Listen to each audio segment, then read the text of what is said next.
Are you right wing or left wing? Um, my favorite wings are, um, honestly, I really like buffalo wings. Hi, and welcome back to Through the Muck and the Mire. I'm your host, David Hallfield, and this is the final presidential debate episode. And cheers to that, because thank God this is almost over. Once again, drinking out of my Constitution, you're not going to be able to see it, but Constitution whiskey glass. All right, so here's the deal. I don't know if that was a good Joe Biden impression or not, but it was a bunch of malarkey. Actually, no, it really wasn't that bad. It was much better than the last presidential the last presidential debate. It was better than the vice presidential debate, which was also better than the original presidential debate. The moderator did a phenomenal job, I think. She was absolutely better than either of the previous two, the first presidential debate or the vice presidential one. We unfortunately didn't get to see a lot of microphone muting, which I was kind of hoping for. I thought it might be entertaining, but it seemed like they both actually took it seriously this time. They might have even practiced this debate with their campaign teams. They took notes, maybe. They came out prepared to actually talk about things. There's plenty of things to talk about. It's obviously things that we have all already been talking about for years. But I think that Joe came out pretty good, doing the coronavirus arguments. I think that he definitely formulated decent arguments this time. He wasn't Sleepy Joe tonight. I feel like if he could have stayed on coronavirus for the entire night, then maybe he would have had the strongest performance ever. This probably was his strongest performance ever anyways. At least, in recent history. He used to be a decent speaker, although he did also used to plagiarize and steal other people's work and not give them credit for it. But I digress, as usual. Let's see, Donald Trump. We talked about taxes, and Donald Trump still hasn't released his taxes and said he was going to release his taxes, 2015. He's been saying it ever since. It's the same song and dance with healthcare. He's been talking about, repealing Obamacare, and he's got this amazing healthcare plan that he's going to, it's ready to roll out any day now. Where's it at, Donald? It's the easiest thing in the world for you to get people to shut up would just be to present it. Just say, hey, here's my taxes. There, I paid a ridiculous amount of money in taxes. Are you happy? And then here's my my great, amazing healthcare plan. The best, nobody does healthcare better than me. Present your plan, please. Then, people can shut up and you don't have to repeat yourself anymore. But please make sure that pre-existing conditions are in there because you've been saying it. And that's probably going to have to include coronavirus at this point. Let's see, what else? They talked about North Korea and how Kim Jong-un has still been creating nukes. They came out with their largest ever intercontinental ballistic missile, which is capable of carrying a nuke to the United States, I believe. Fact check me on that. And it's funny because I think it was Bill O'Reilly on Twitter said, who cares about North Korea? Okay, but when Donald Trump was doing these peace talks and getting denuclearization and all this stuff, it was important. Then, he wasn't saying who cares about North Korea. But now that Donald Trump's plans are failing and Kim Jong-un is still making nukes and still a threat to the world, now Bill O'Reilly's like, oh, who cares about North Korea? They're not important. So, once again, just being inconsistent, which is typical.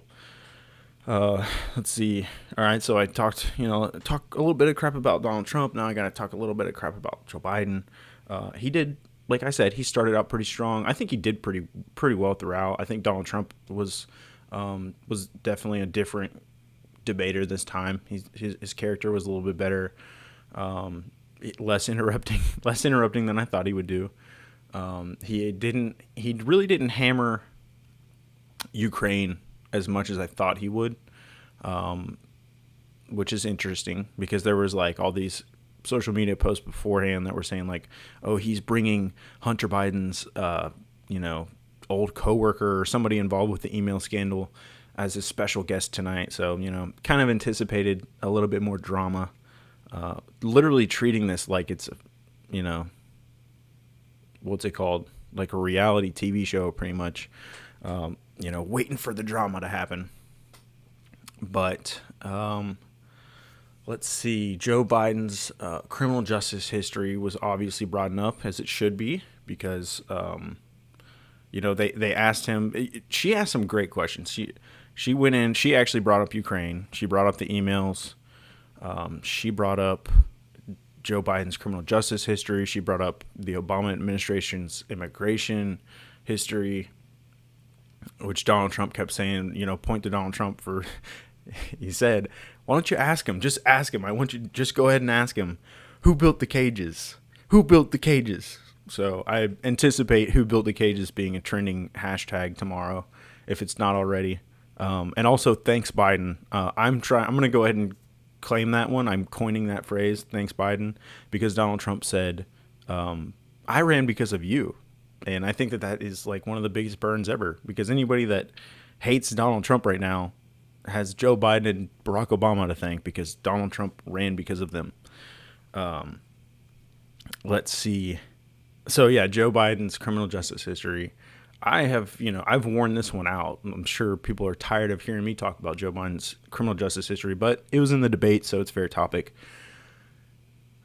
She asked about the talk, which we all should know what the talk is, but if you don't know what the talk is and you didn't watch the debate where she explained it, it's basically the talk that, minority parents have with their kids about how to respond when you come into an interaction with the police, and it's out of fear of police brutality and killings and just mistreatment in general.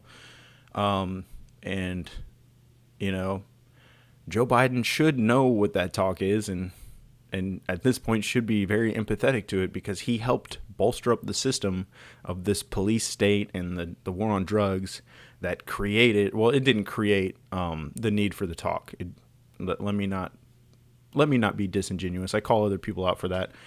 He didn't create the need for the talk, but he absolutely increased the need of it by funding and promoting the police state, the militarization of police force, and the war on drugs, and terrible criminal justice policies like mandatory minimum sentencing. Like, there's so many. Just look into it. And it wasn't just the 94 crime bill. I released I think it's a comprehensive list the other day on my Facebook page that shows like pretty much all of the bad policy that Joe Biden has been a part of since he became a politician. So find me on Facebook. Also find me on Twitter, because I've said, a lot of what I'm saying right now, I've said a lot of this stuff on Twitter. So follow me on Facebook, Twitter, Instagram. Don't forget to subscribe on YouTube if you haven't already, or whatever you're listening on. So then the border, he said, Donald Trump said, ask him about the cages. If you don't know, the Obama administration is guilty of deporting the most undocumented immigrants of any presidential administration ever, and I think possibly all of them combined. Once again, fact check me. I don't know for a fact, but I'm pretty sure that's accurate. And it was funny because Joe Biden kind of roasted Obama on that one. His response was peculiar to me. First, he said, it was like the biggest mistake ever, which was great. That's what you should say. That is a responsible response. That's what you're supposed to say. Like, it wasn't that long ago.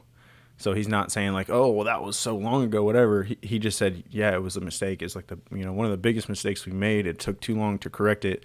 But then he said, but this time around, I'm going to be the president, not the vice president. And to me, that kind of just says like, that was Obama's fault because he was the president and I was the vice president. So I didn't get to make the decision. So talk to Barack. That's just what I got out of it. But, you might have got something else out of it.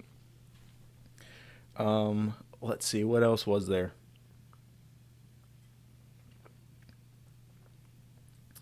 The children at the border, though, Donald Trump, obviously, we're talking about the border and immigrants. He immediately starts talking about criminals and coyotes and, people kidnapping kids and using them to get across the border and, illegal things. He never bothers to talk about the ridiculous amount of good, hardworking, loving, caring families that come across the border every single day, which is the vast majority of immigrants.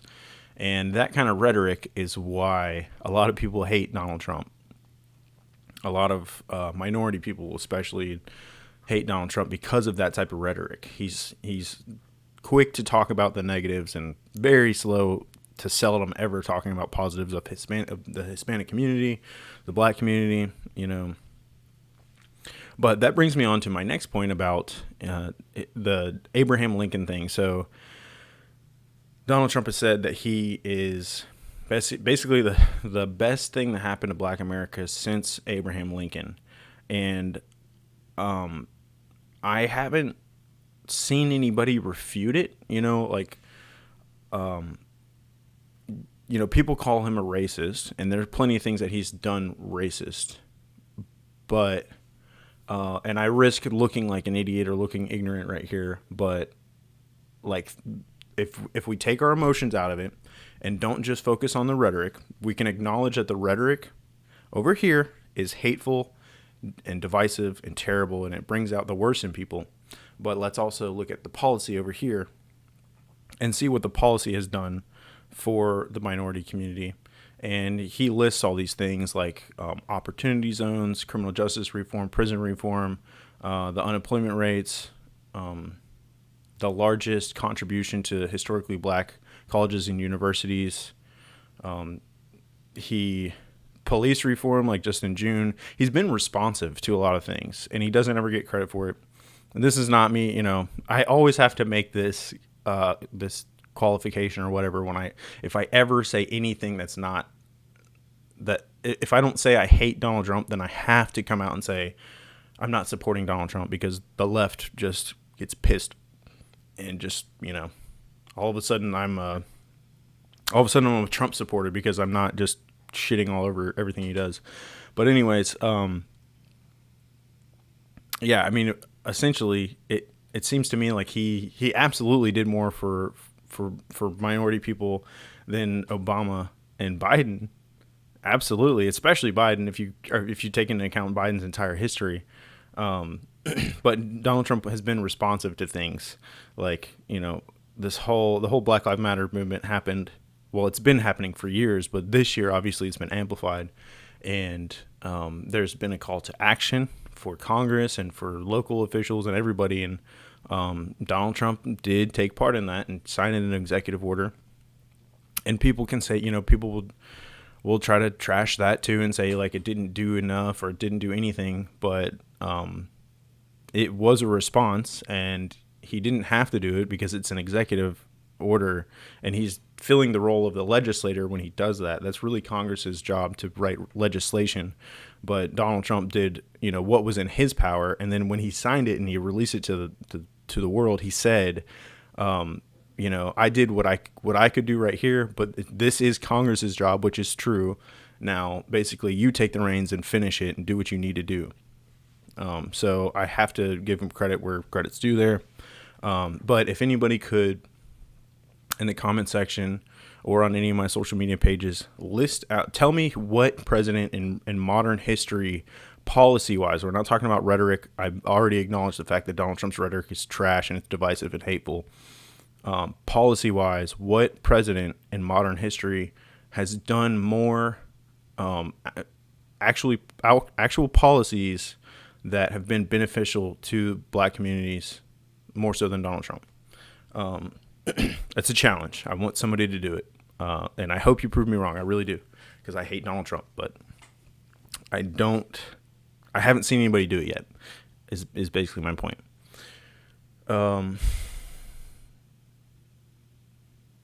Yeah, I mean, that's pretty much, the gist of it.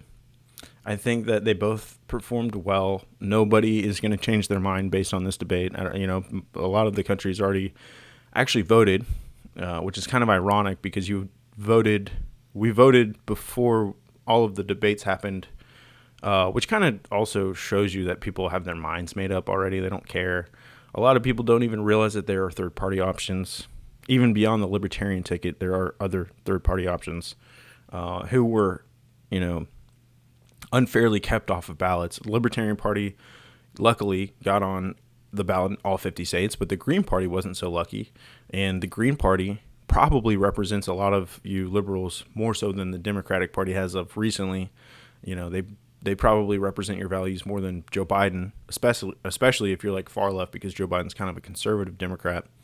And the Democratic Party made it a point to attack the Green Party in certain states and get them kicked off of the general election ballot out of fear of losing votes to them, which just tells you that they know that the Green Party candidate is better than Joe Biden. So that's an issue. That's terrible. And I personally consider that voter suppression, because you just took somebody off a ballot that people wanted to support, for your own advantage, which is disgusting. So, yeah, we're not going to change our votes. Everybody already has their mind made up. You can see it on Twitter. You can see it on Facebook and Instagram and everything. If you went into this debate thinking that Joe Biden won the debate, then Joe Biden won that debate. And if you went in thinking that Donald Trump won the debate, then Donald Trump won that debate. So I'm not going to change your mind. I'm just here to tell you what I saw, trying to be impartial. There were lies told on both sides, regardless of what my mother says. She's a hardcore Trump fan, and she thinks that only Joe Biden told lies tonight. But yeah, Trump definitely lied too. And I can't wait for this to be over. We've only got like 2 weeks left. So cheers, America. Congratulations. We made it. We're still alive and kicking. Some of us, most of us. And happy election, maybe. Unfortunately, this is a historical time. It sounds terrible to say that. Unfortunately, this is historical. But have a good night.